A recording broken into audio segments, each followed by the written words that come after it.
This is Dave. We're the NCBeerGuys. We drink beer produced here in North Carolina, provide reviews of them on our website and on our video blog. Today we're down in Holly Springs at the Carolina Brewing Company with Mark Heath, one of the partners here, and we are doing one of our NC Beer Buzz segments, and we're pleased to have Mark here with us today to talk about the brewery and the brewing and what he does for the situation down here. So thanks for being with us today. Thanks for having me. Great. Can we get started by first telling us how you came to be involved in the operation here and how it evolved? Sure. I actually started out as a home brewer, like most people, and had aspirations to own a brewery or a brew pub someday. And I approached John Shuck, who was one of the original partners that I bought out about 8-9 months ago, about being an apprentice or whatever, a lackey, whatever you needed me to be out Right. here. And I happened to catch him at the right time, and that was about 8 years ago, and I've been here brewing and bottling and whatever else they need me to do since then. And when the opportunity came up, John was wanting to go into early retirement. You'd think about it, he'd been in the brewery business for over 20 years. He was just looking for a change, I think, Right. more than anything. And so it opened the door for me to come in and take over the brewing and some of the other aspects of the company. And it's been real exciting so far, but that's how I got here. Great. Good. How did you feel about the transition going from a home brewer at a little scale to this larger scale? It was exciting. Kid in the candy store kind of mentality.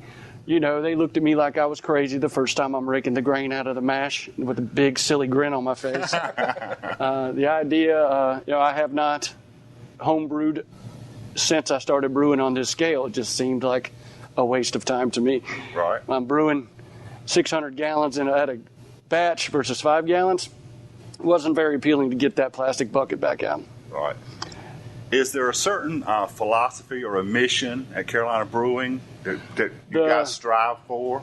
The original, and it still holds, mission, you could see it on the side of the pale ale bottle. It talks about how we have no desire to be a national brand. We have no desire to dominate the brewing industry.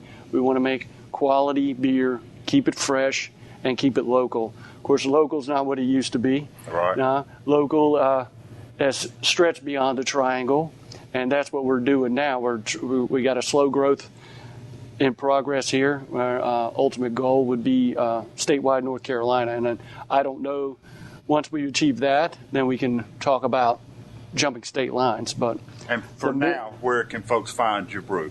you could find it in the central part of North Carolina, from Virginia line to South Carolina line, about 2 counties either side, maybe 3 counties either side of Wake County. That's the central distribution there. And also at the coast in New Hanover, which is where Wilmington is, and Brunswick counties, which is Southport and all the Brunswick County beaches down there. And that's it for now. And so in the next year to 18 months, I would expect that we'll be looking at that next geographical area that we want to open up. Right. How do you feel about, they talk about a brotherhood of all the brewers in the area. Do you have any encounters with that? I do. I've been reaching out to the brewers. The Carolina Brewing Company, I don't want to call it a mentality, but their view, being one of the original ones, they more or less kept to themselves. They did not necessarily reach out to a lot of the brewers. A lot of the brewers have reached out to them, looking to them for guidance to open their own breweries. We're celebrating our 17th year this year, so obviously they've done something successful to keep that brand going for that long and keep it growing at the same time.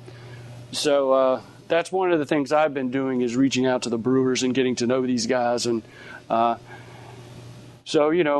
one brewer, I won't say his name, but he said, we're not exactly one big happy family. It's like, I'm not looking for a happy family. I'm looking to know people and, be able to get together and exchange ideas and, have a nice conversation, share a beer once in a while. Right. Mm-hmm.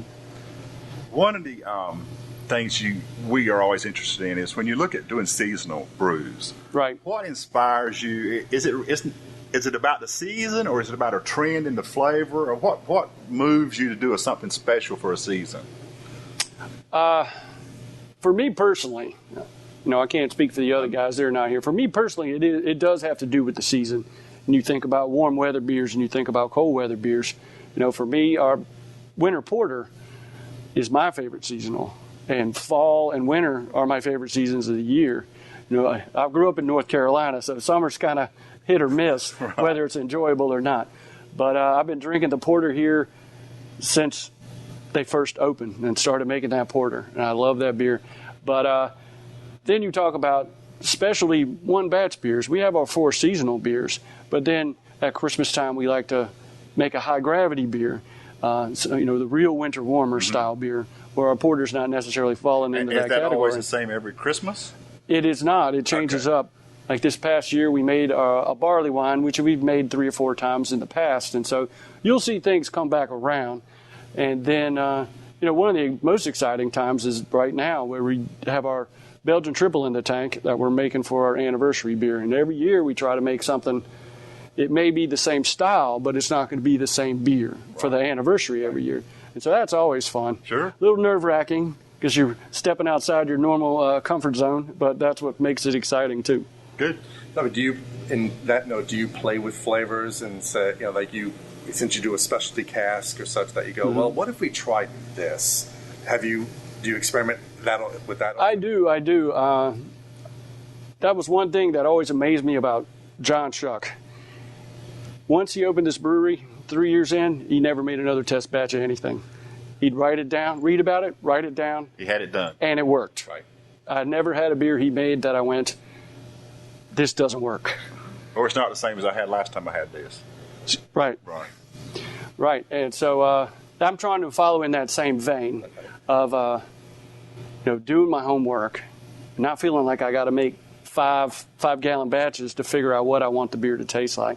I want to use my beer knowledge, and, you know, I consider myself to have a fairly decent palate, and I can go round up beers that are in that style and help me figure out where I want to hone down my particular flavor in the beer. So, you know, that part's fun. That's definitely the funnest part. Oh, sure. I think this is going to be our last question, and we're going to try to draw it to a close.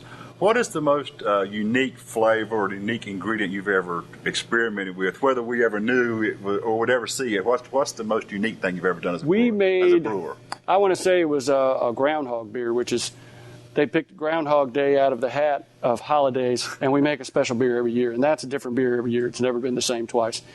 And they made a smoked beer. We were here, you know, we made a smoked beer, and to me, that is one of the strangest beer styles ever invented. The smoke beer. You know, when you taste the...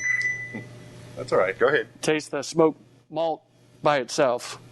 You know, obviously, tasting hops is not really a very pleasant experience, but tasting malts before you brew with them give you a real sense of what what kind of flavors you're going to get out of there, be it sweet or smoke in this case. And so, to me, that was the most interesting thing I was ever a part of. And I was drinking a smoked beer this past week, and the phrase somebody used was, it's like somebody put bacon in my beer. Right. And it's just interesting because your brain is wired up to only associate that smoke with food. Right. Mm-hmm. And so it's a really hard flavor for people to drink. Yeah. Right. Do you have, going out of this, do you have a favorite non-Carolina Brewing Company beer? Oh, do I have to say that?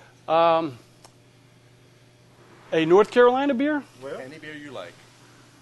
One of my first real beers I ever had, and it's still one of my favorites. Samuel Smith's Taddy Porter. Okay.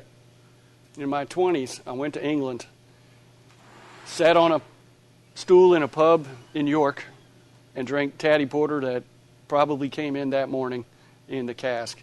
And that's where I fell in love with beer. Of course, I came back to North Carolina, had to wait 10 years before a beer got here.